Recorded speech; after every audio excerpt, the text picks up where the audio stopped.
Hello, welcome to Beginners Python and Machine Learning. My name's Tim Cummings. On the first week of every month we try to do a session more aimed at absolute beginners. The topic we're doing tonight is Python virtual environments and how to set them up. But we're going to go straight from the perspective of absolute beginners. So we're even going to install the software that we need to use, and we're going to, you'll see some of the quirks that happen during installation, and then we'll try out a couple of different IDEs as well. So we've got a script that we're going to follow, and I've got a link to that. If you look down below the video, you'll see you might have to expand the notes section and see a link there to GitHub. The link's also on our Meetup site if you've registered for Meetup. So let's go to that script, and this is what we'll be working through. So this script's on our GitHub site. You can look at previous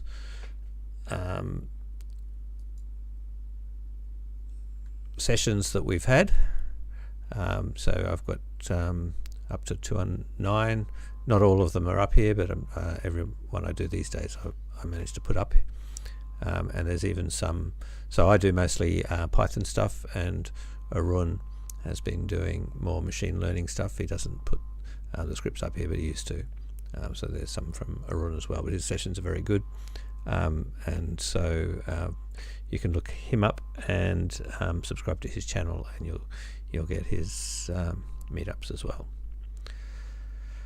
So this is a live session, and the importance of live sessions is that you can ask questions, and best place to ask questions is in Slack or in the YouTube chat. Now I'll just pull up my Slack. Yeah, here we go.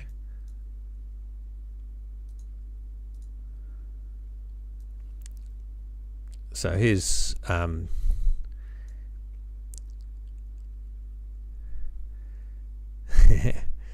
here's a lot of we're going to be using the Learning to Code channel inside Beginners Python, and I might just throw up the YouTube link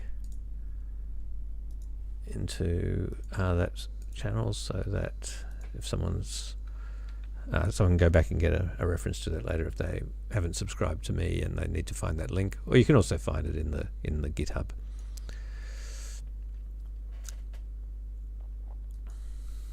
All right. So remember, absolute beginners. Don't feel afraid to ask any questions. We can cover any topic. Let's start. So even one question is, when you want to run Python, how do you install it on your computer? Now, when I first started Python, I was reading there were all different sorts of Python. There was CPython, JPython, Cython, Anaconda. Which one do we want? So we actually want the Python that is also called CPython, because it's written in the language C, and you can download it from python.org. Anaconda is also a popular one amongst people, data scientists. I'm not a big fan of it, and some of the benefits of it are less these days because the virtual environments in Python have got a lot better, and that's actually what we're going to be discussing tonight. So if we go to python.org, you can download for your operating system. I've already downloaded it. It's 3.3.13.5 is the latest, and you can choose other platforms as well, Mac OS and so on. So let's have a look in my downloads folder, and here's my Python installer I've downloaded. So we'll install now. Now I'm going to do this without any administrator rights. So you can see that even if you've got a computer that your company issued computer that doesn't let you have administrator rights, you can still do this stuff.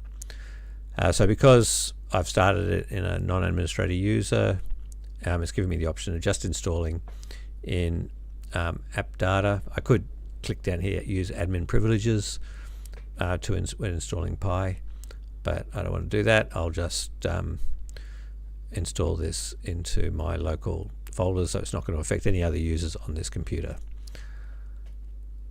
And these days there really aren't any questions apart from those on the front page. Just right at the end it'll ask you whether you want to disable Windows limitation, which often comes up in Python programming as a problem. It's this disable path length limit. Windows is stuck at 260 characters, just really for backwards compatibility. This just changes a registry setting, I think, to make it work with longer paths. But I don't bother with that, and that requires administration ability anyway. So let's close that. So now we've got Python installed. We can actually run it. So let's keep working through.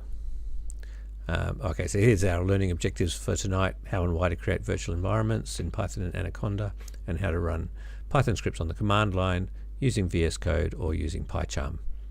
We'll even clone a Git repository, and we'll try running some code from that. Okay.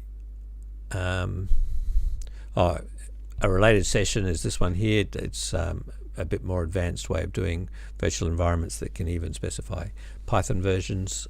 So if what we're doing tonight doesn't give you enough, then that's a way of doing it. Okay, install Python, we've done that, and now we want to, first thing we're going to do is create a virtual environment. So we can do this either from the Windows command prompt, or in PowerShell, or on Linux and Mac using Bash or Z Shell. Alright, so I'm going to run terminal. You could just run PowerShell directly, or command prompt directly. And Windows PowerShell is probably the harder of these two, so let's I might do that. So I think I'm in my home directory. Oh yeah, I'm just going to delete a couple of practice ones I did before.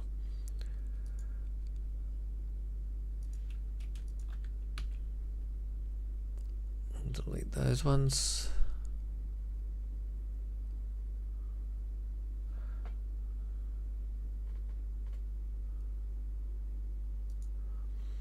Okay.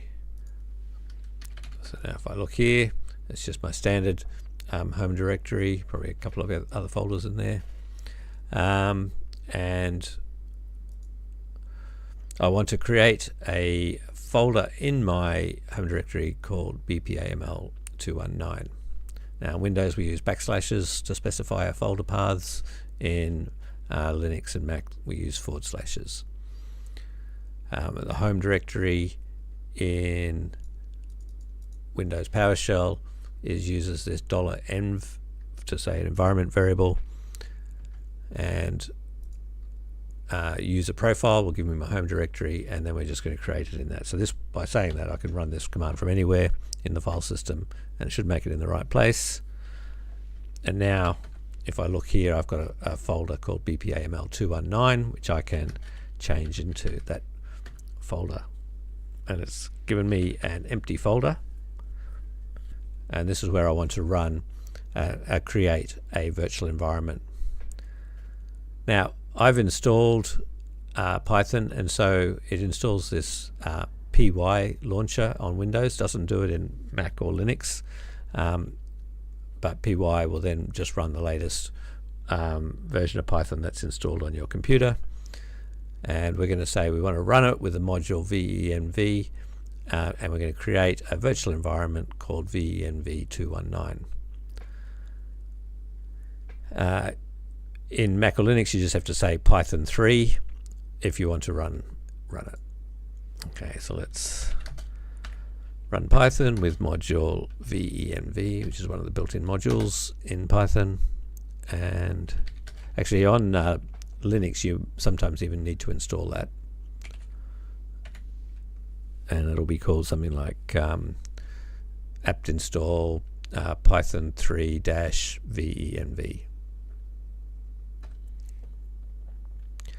So we'll create a virtual environment. We'll call it number 219 because that's what the number of our today's session.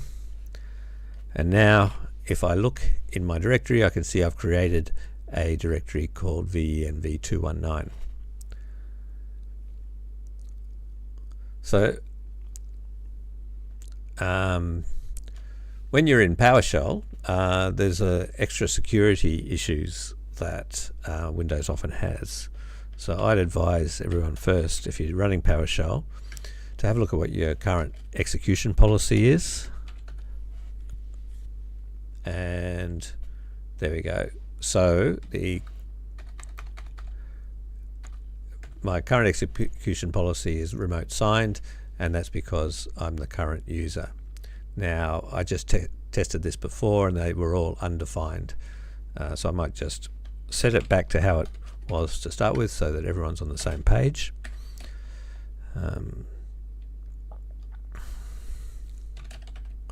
Execution policy undefined.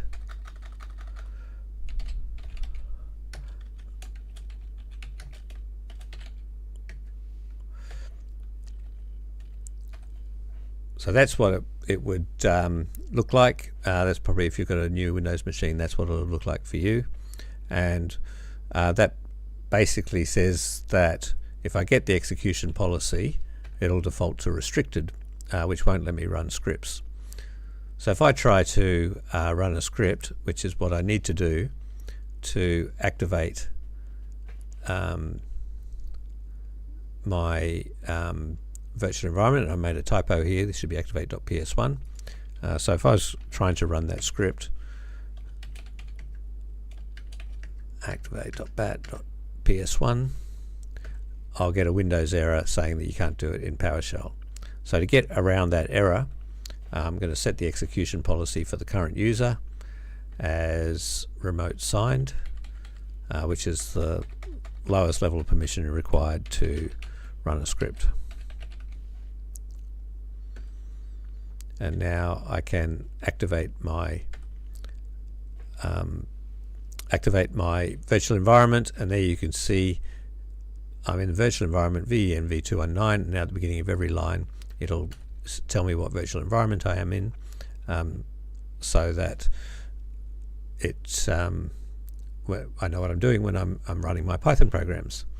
And now activate.bat is the one that you want to use if you're using Windows command prompt, and so that's that one there. And just straight activate if you're running bash or Z shell. And in fact that should be I've made a couple of mistakes here, so they should have the word source in front when you're doing it on Mac, bash or Z shell, when you're doing bash or Z shell. So it should be source space venv219 bin activate. I'll fix up that code after tonight's session. All right. So in a virtual environment, it's just a place that we can install third-party libraries that are not going to affect any other virtual environment. So when you're writing a Python program, you often have to install quite a few libraries, and they can have unexpected effects. So for example, when you're running pandas, which is one third-party library, it will look to see what other third-party libraries are installed and actually change its behavior based on what's installed. So if you've got OpenPyXL installed, it'll use that for making Excel files, or if you've got XLSX Writer instead, it'll use that one. And so the behavior is different. It means that you haven't got a reproducible environment. When things start going wrong, you've got a lot of things to check through to work it out. But this gives you a very reproducible environment. And there's a program that comes with Python called pip, and pip is the program that does, it basically stands for pip installs packages, and it manages all the libraries that you've got. So if I say pip list, it'll tell me everything that's currently installed, and currently there's only one thing installed, and that's pip itself. So it's very clean. I can get out of the virtual environment, and if I do pip list, it'll as a safety feature now in these later versions of Python, pip doesn't even run unless you're in a virtual environment, which is a really good thing. So you have to get your virtual environment set up so that you can run pip and install these third-party libraries. So let's go back in. We're now activated. Pip itself, I can update my pip, for example, is a thing that I can do in a virtual environment.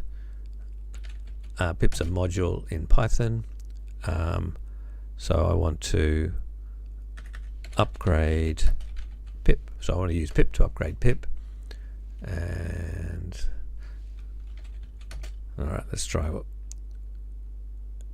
Oh yeah, pip install dash upgrade. And so that replaces pip that was installed 25.1.1 with a newer version 25.2. And so now I can see I've got 25.2. Okay, so that shows how easy it is to create virtual environments. And so you should never be afraid to do them and use them. You should always use them whenever you can. Anaconda also has the concept of virtual environments. In fact, they were better at it in the early days, and it was one of the reasons for using Anaconda. Sometimes installing packages wouldn't work just using pip or whatever other installation method came with them, but Anaconda did a good job of getting those to install in lots of different places.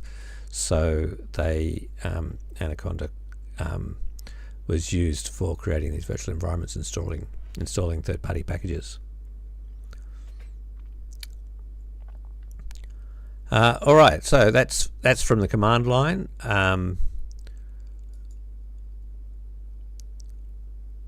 I might just jump down to here. We've done pip list.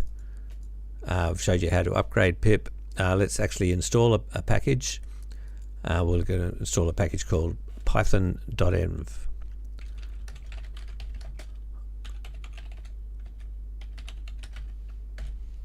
It's a small little package that helps us read environment variables out of a dot file, and just by typing the name of the package, it will find the latest one up on pippy.org, and it will install it, and it'll pull it down as what is called a wheel, WHL, and install it. It'll also check if that's got any dependencies, and if it did, it would install them as well. All right, and that's how to deactivate. Okay, so let's try installing Microsoft Visual Studio Code, which is quite a popular IDE, integrated development environment. So IDEs are great because they know the languages that you're using, and this one is also going to install just in my local folder, so it only affects this user. This is in effect virtual environments at the operating system level.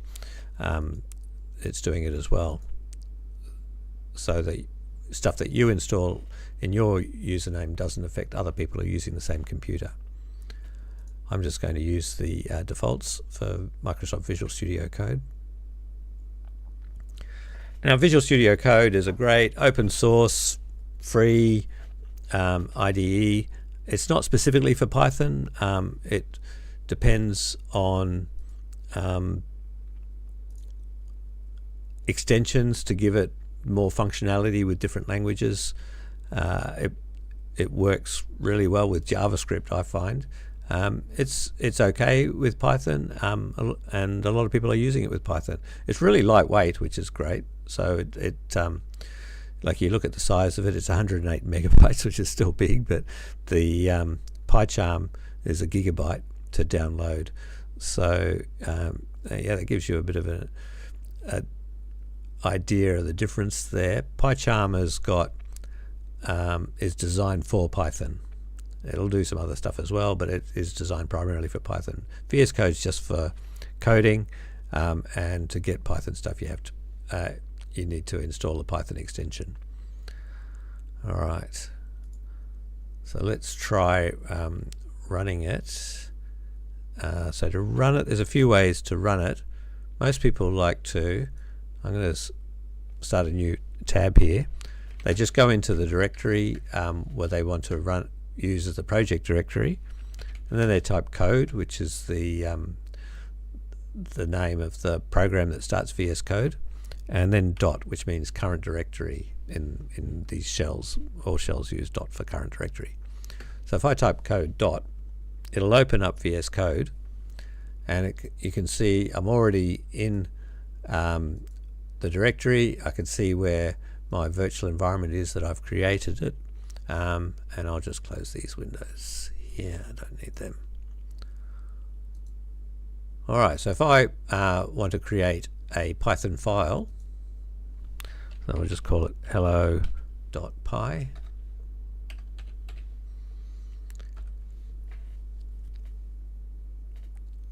And we can see we get the waiting symbol as it's doing something. We'll just do a very simple Python program. We're just going to print hello. All right. Now, if we look at that, I've got a run Python file command here. I've got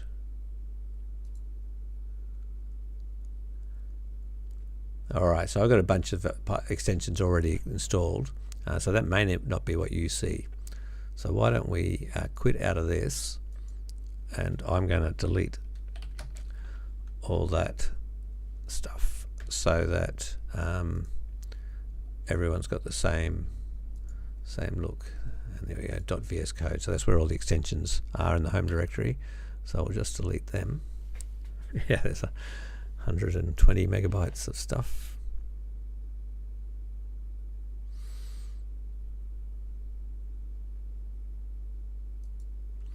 All right, so let's do it again, and this time it's a fresh install. And I've typed in my Python program, but I don't have a play button. It doesn't really know anything about Python at this stage. So if I go down to extensions here in VS Code, it'll say I've got none installed, but it'll recommend these ones. So it recommends Python because it's seen that I'm wanting to do a Python program. So let's install that one.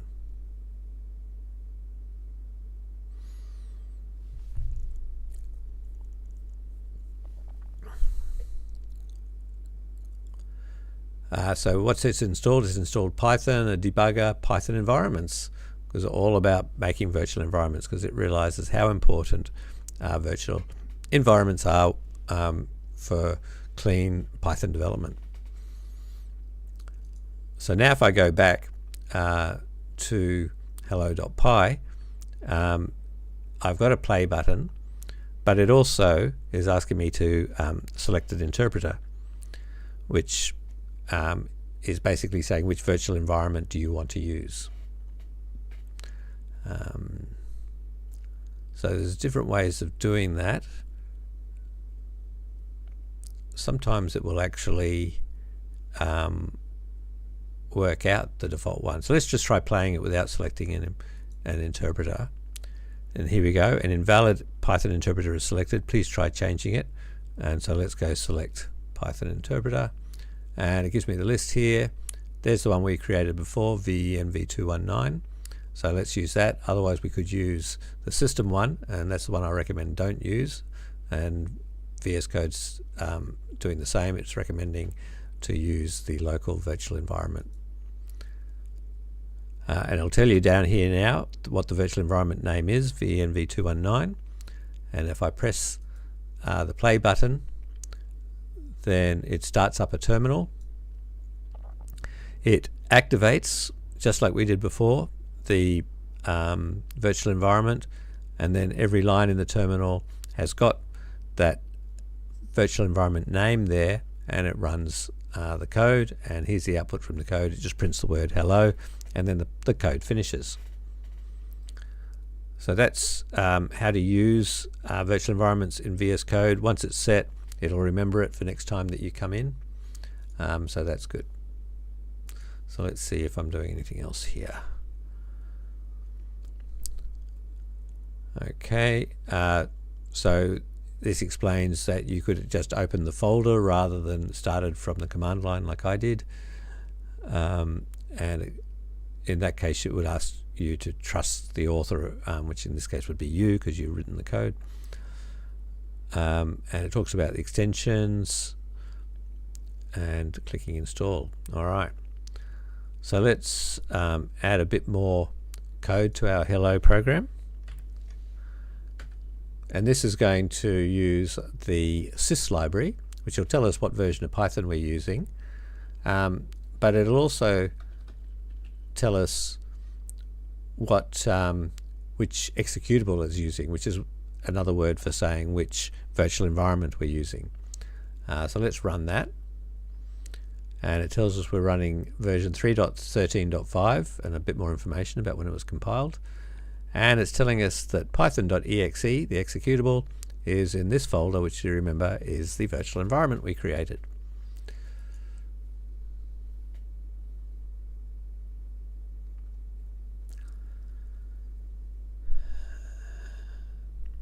Okay, the Python extension will try to activate a virtual environment if it finds one. I found previously I went in a slightly different way and it actually found env219 without me having to specify it, and so that was good.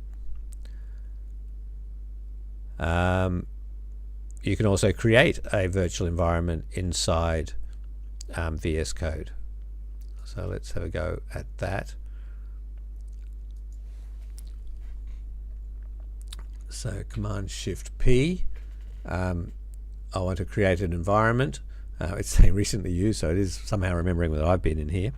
But if we typed Python, there's all the things that it could do in Python, and we could just say we want to create an environment, and that should come up for you. And it'll say, do you want to do a VENV environment, or do you want to do an Anaconda environment? So we'll choose VENV.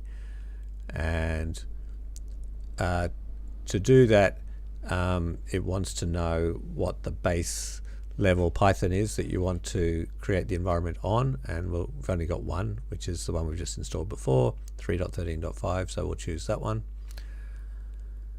And so down the bottom on the right, you can see it's creating that environment, and it's even doing the upgrade of pip for us, which is nice because that's why I had to do that myself manually.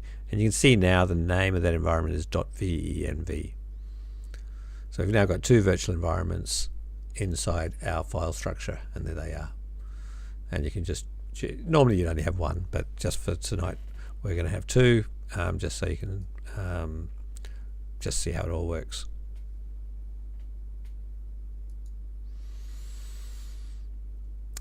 Alright, so we've created that.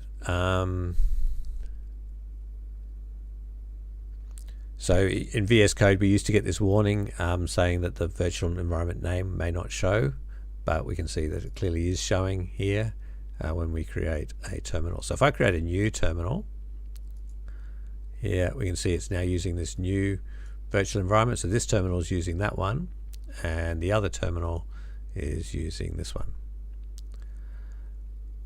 And any new ones that get created will be using the one that's down here in the bottom right. Let's close these files and make this a bit smaller.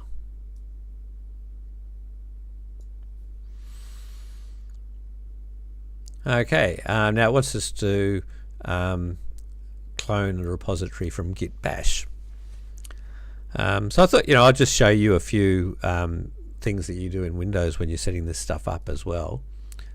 So I downloaded the portable version of Git, and if you want to see where that is, I went to this link here, which I open in a new tab.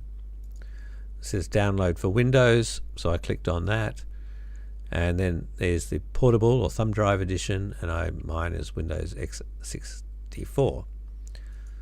So I grabbed that file and I put it into a new folder in my home directory which I created called apps, and I expanded it, and it's given me a folder called portable git, and in there is the command folder, and the command's got these git commands and other things. Alright, now I want to be able to run these git commands from elsewhere, like in terminal or in VS Code. So I need to put this path into the path variable in my environment. So I thought I'd show you how to do that.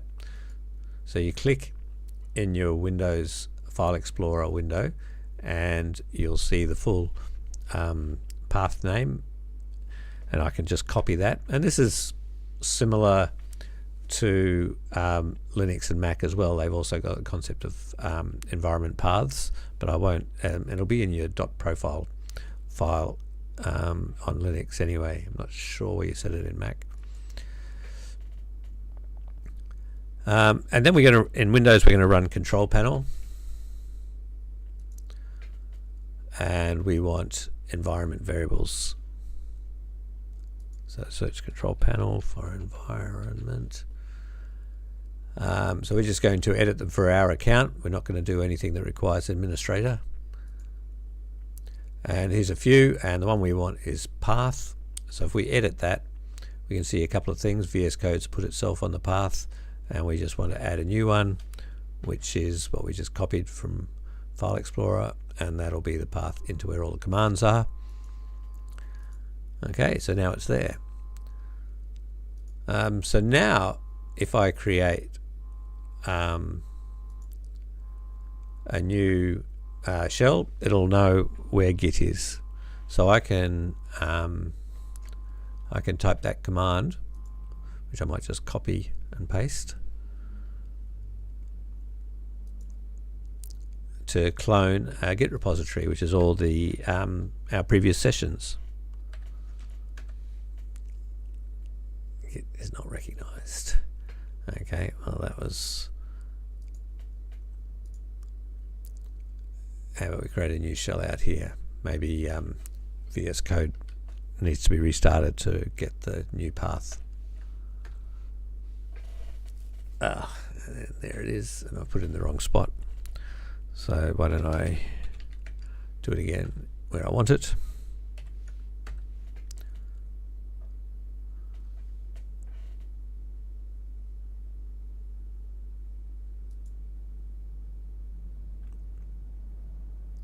And we might restart this as well, because if it restarts, it's going to detect Git, and that's going to be good.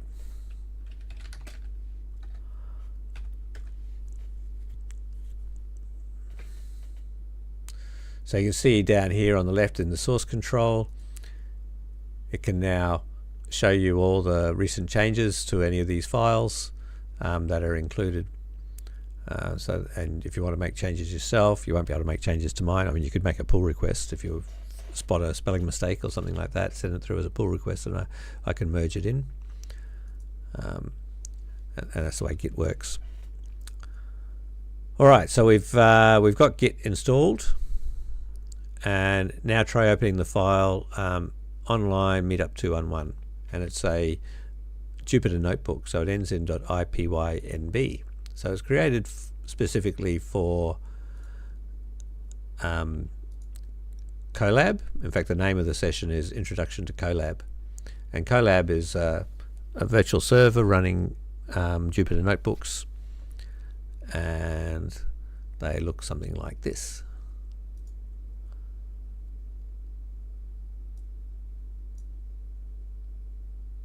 Let's pull this down. All right, so this is our Meetup 211 we did a few months ago. It just shows how to set this up, and it's got these little bits of Python that we can run. Now if we look up here on the top right hand corner, it says select kernel. So we haven't got a kernel, but we've got a virtual environment in which we could install a kernel. So let's say that we want to install the Python and Jupyter extensions. That sounds good. So we'll do that. and you see bottom right, it's installing it. Then it says choose a kernel source, and we're going to use a Python environment, and we'll use .venv, which is what we're currently running as our Python environment.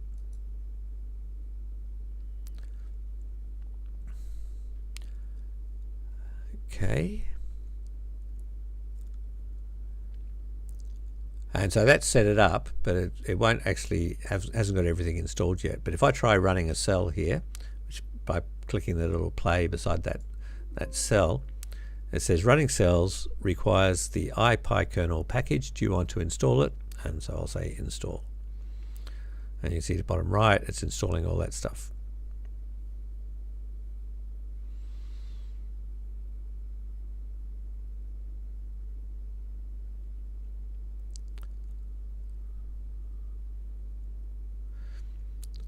You'll probably look, if we look in extensions, we'll see that we've now got the Jupyter extensions installed. So that'll just let us do a few more things. We'll close that up. So these icons on the left, you click them to open it up and then click them again to close it, or you can just keep clicking between them to switch between one and the other.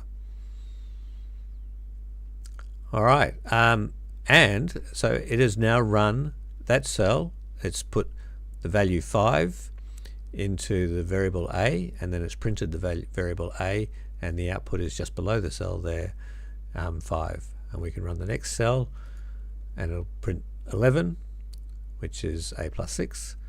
We can use the question mark to find help, just like in Google Colab. So, you know, if you're like running Google Colab but don't want to run on Google servers, you can run it pretty much most of this stuff yourself. You use pip list to see which libraries are installed. Okay, let's have a look.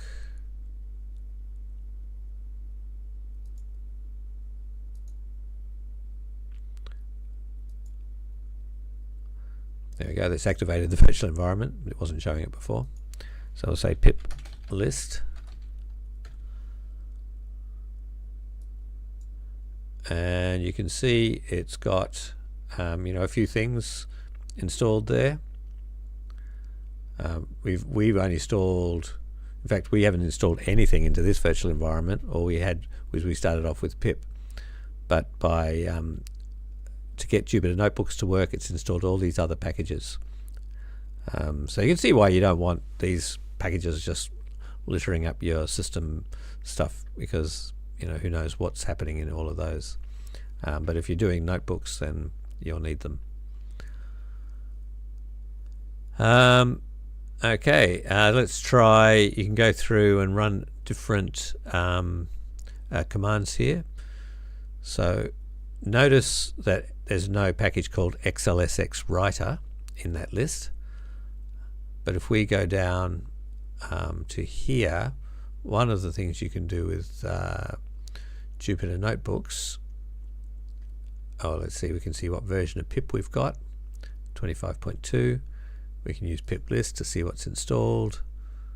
No xlsx writer. We can install something. It suggested Pillow. I'm going to do this one, xlsx writer. It's a way for writing Excel spreadsheets from a Python program. And there we go, that's now successfully installed. So now if I go down to my terminal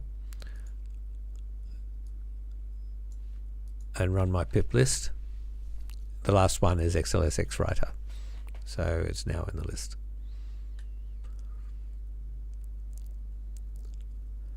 This one won't work, Detectron, that requires Linux. It won't run on Windows, so don't try that one. Anything with apt, that's a Linux command, so that's not going to work.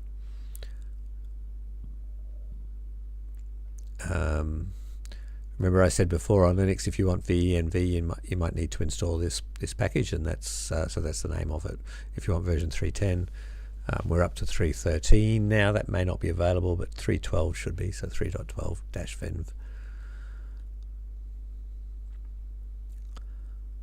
All right, mounting Google Drives, that's not going to work. That requires more stuff that's available at on Colab.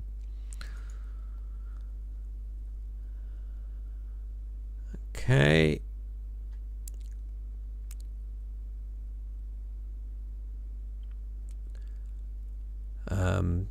Oh yeah, so we've already, another way you can do it, see how we've got two, let's close this, I'll save it. We've got two virtual environments now, and we could click down here to choose which one we want. If I just go out and go back in,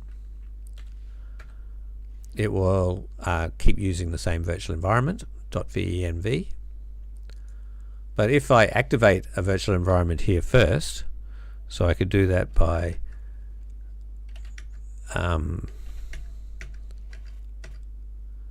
that way, and then running code dot, that's basically saying, telling VS Code which virtual environment I want to run when I'm running VS Code just this time, and you can see it's venv219 has come up. So that's what all of this tells you how to do. You can do it from PowerShell, from the command prompt, or from Bash or Z Shell. Okay, let's get into PyCharm Unified Edition. I better start installing that because it takes a while.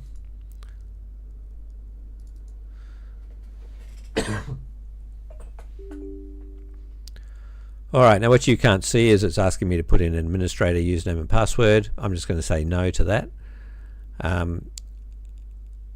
But it will still come up with an installer. There it is. I hope you can see that. Yep, you can see that. So let's go through this. And because I said no to the administrator, it's going to install just a local copy. We'll just accept all the defaults, and that takes a while. So let's go have a look at the JetBrains website.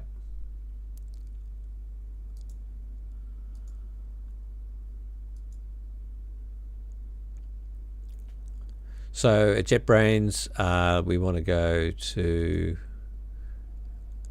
Developer Tools. And in Developer Tools, you can see all the different IDEs for different languages. And we want PyCharm, which is the one for Python.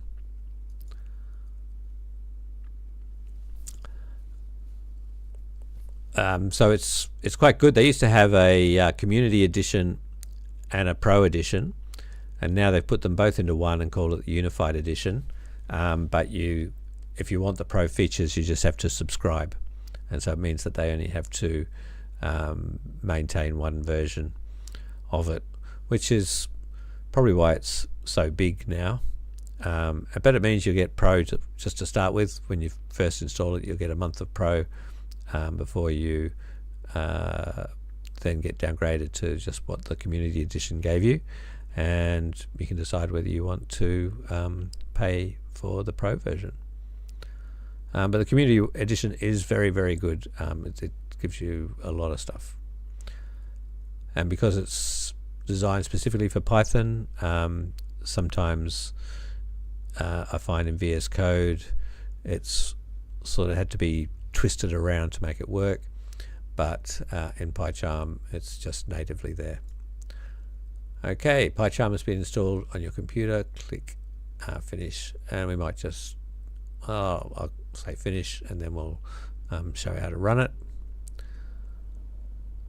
So we can go to the start menu and search for PyCharm. There it is, 2025.2. So we'll run that. We can import skip settings, but I'm just going to skip that. And here we can open notebooks. It does Jupyter notebooks like we've done in VS Code. Probably not quite as well. The pro version will do it as well, but the community edition maybe not so much. We can clone straight from Git if we've got a Git project we want to bring straight into PyCharm, or we can just open a folder. So let's do that, and we'll do the same folder. And so this is the same sort of question we would have got from VS Code when if we'd opened it from the Windows GUI rather than from the command line. Now it says here add IDE and BPAML 219 folders to the exclusions list. We can't do that because we're not going to do anything that requires administrator passwords, and that just means it'll run a little bit slower. Well, it just means Microsoft Defender will have to be looking through lots of little files that are in the IDE when it's checking for viruses.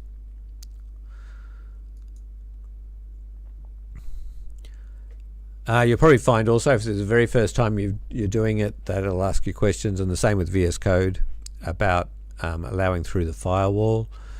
Once again, you're going to need administrator permissions to do that, so if you haven't got an administrator, just say no to that. And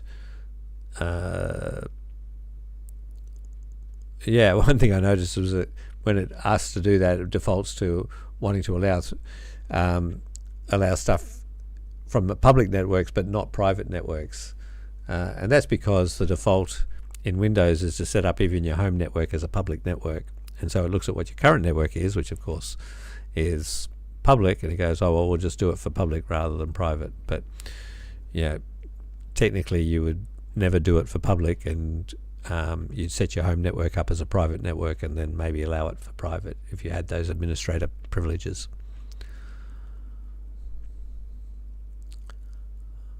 Alright, now you can see it's updating skeletons and doing a whole bunch of stuff. It tells you about free trial that you're currently running or purchasing a license. So I'll just click got it for that.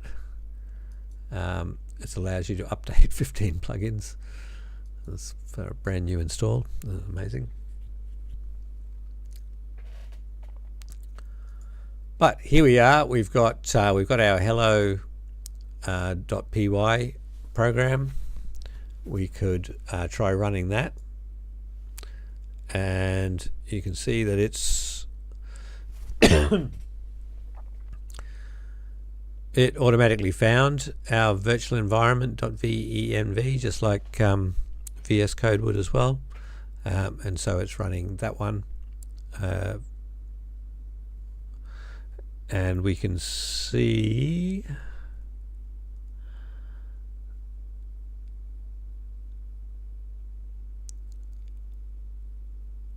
and it's named it after the folder that the .venv is in, which I guess is fair enough. We can set up a new terminal window, and you can see that is telling us here what virtual environment we're running. So let's move this over to the side and see what's next in our script.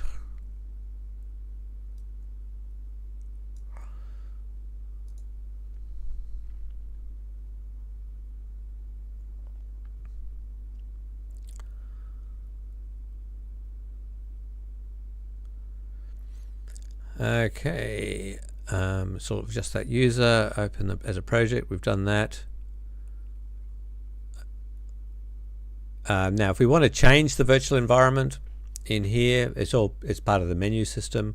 We can go to the file menu. So you saw they've got it's like the hamburger menu here is the only menu, but if you click on it, it opens up all the other menus, and then from file you can go down to settings, and in settings we've got Python settings and interpreter. So the very first one is all about virtual environments, so they're placing that more importantly these days, so that's good. We can choose which one we want. It's currently .venv, but we could add another one in. So if we wanted to add a local one that we've got, we can either create a new one or select an existing one. And the existing one is going to be a Python one, and select existing Python, and we'll click on this so that we can choose which one it is. So it's going to be in our folder,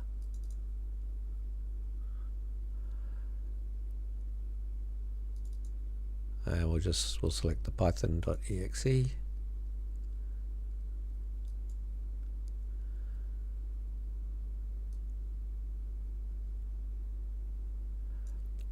And there it is. So now we can switch between those two virtual environments.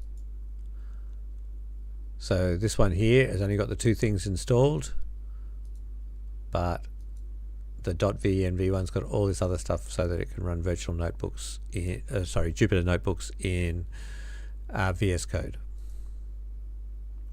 So let's go to we'll just go to the simple one. All right. Now also to do with packages, if you look down the bottom left here, you can see there's an icon for Python packages, and it'll show you all the Python packages that are installed in the current virtual environment. And so let's do a couple of things here. So for example, so that's where we're up to. We're going to create a file called requirements.txt, and we're going to do that. I'll go into the terminal, and we'll say pip freeze. So we're basically looking at our current virtual environment and saying, right, we want to freeze it just as it is, and we'll store it into a file called requirements.txt. It doesn't have to be called that, but by convention that's what everyone calls it. And now if you look up here on our project, we can see we've got a requirements.txt, and in fact that one froze the .venv virtual environment, which is where we were when that terminal was first created. And so it's got all these packages, but they're not actually installed in the virtual environment that is currently running. So if we create a new terminal, here you can see it's running the new virtual environment, we can just say, all right, I want to install everything that's in the that's in requirements.txt, and I'm just going to add one to it, .env, and I'm going to put it in as equals version 1.0.0. Okay, also not installed. So now to bring it up to date, I can use the pip install command requirements.txt, and it'll look through, find all the versions, and it'll install exactly those version numbers that we've specified in that file. So it's gone. It's actually noticed that we've got cached versions of those files, so it's going to use them where possible, and it's going to install them.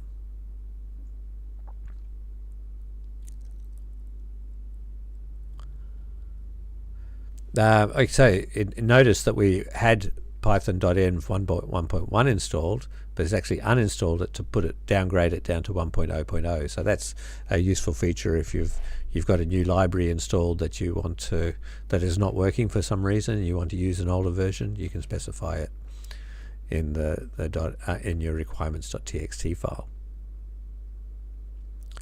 Okay, so now if we look in our packages, we'll see it tells us the name of all these packages that are installed and the version numbers.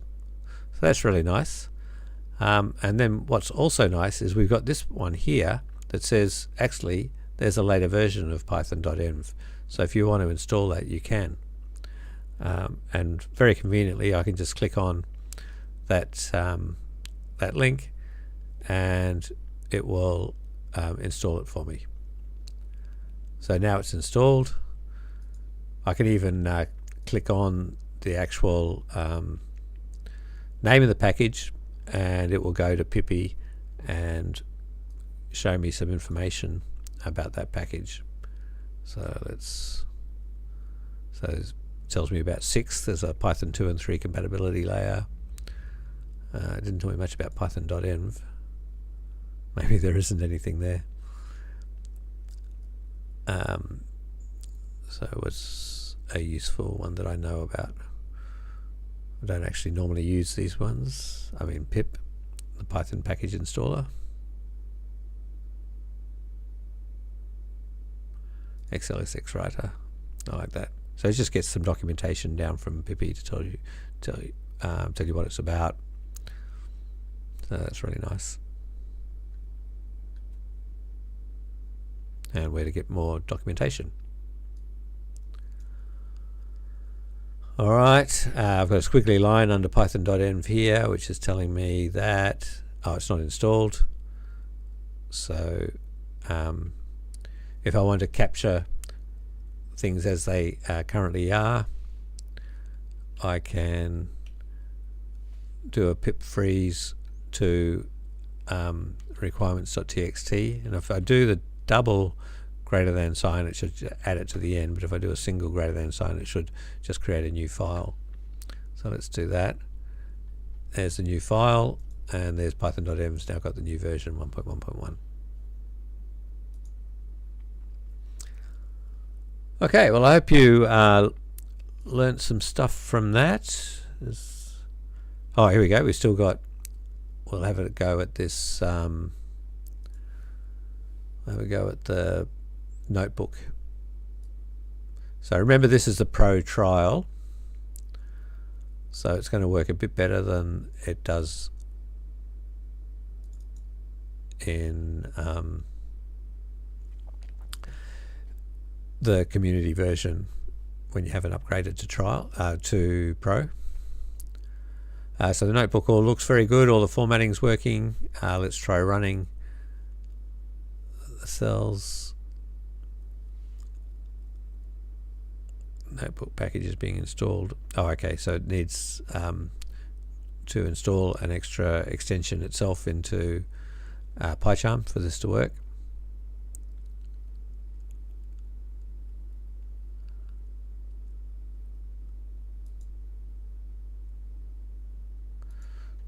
Let's just change it so that we know that if something's actually happened.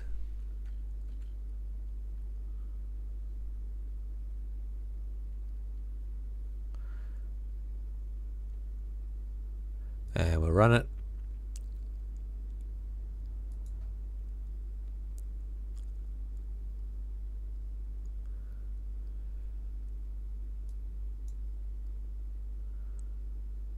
You see it's set up here, a Python server, Python 3.3.13.5. And this is nice as well.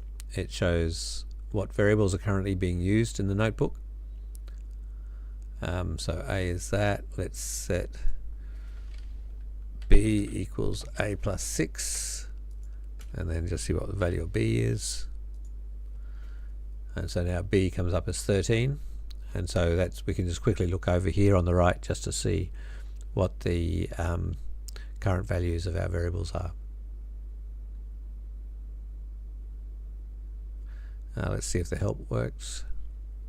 I'm going to should be a way clear all outputs. I'll clear all the outputs and then start running them, because otherwise it's just use the outputs that came from VS Code.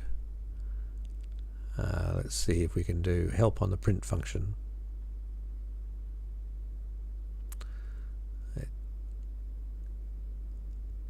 Which is do help. So looks like getting help doesn't work with the question mark. This didn't work either, but if I can do help and print. So maybe the question marks are a Colab specific thing in notebooks. And so if you want to use the normal Python way of doing it, just use the help command. Quick reference, that'll be a Colab thing, I think. Yeah, and magic as well. Time it. Looks like time it's working. Alright, well I hope you've learned something tonight. I've tried to get right back to basics. Oh, here we go, we've got a question. Do I use virtual environments for JavaScript or just Python? Yeah, so with JavaScript, I don't do a lot of JavaScript myself, but I do use the PNPM package manager that basically when I build the my JavaScript app online. It packages all the JavaScript libraries and the version numbers and everything into the bundle that then gets deployed. And so it's doing the same sort of thing. It's meaning you're using a set of JavaScript libraries, just the ones you specified, no others apart from dependencies, and so that way it achieves the same thing that virtual environments in Python achieve. It's just Python, you do a lot more interactive coding, like especially in notebooks where you run a couple of lines, see what the result is, run a couple more lines and see the result.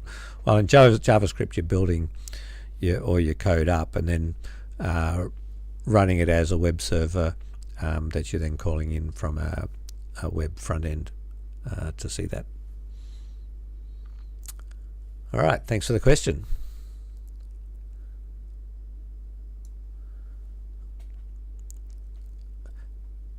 Yeah, so that's it for tonight. I hope you learnt something, and make sure you keep you subscribe and keep following our sessions. You can even let us know on Slack if you want, if you've got particular topics that you'd like covered. Okay, I might be back in a couple of weeks, and I'm not sure when Arun's coming next, but he's certainly keen to do some new sessions.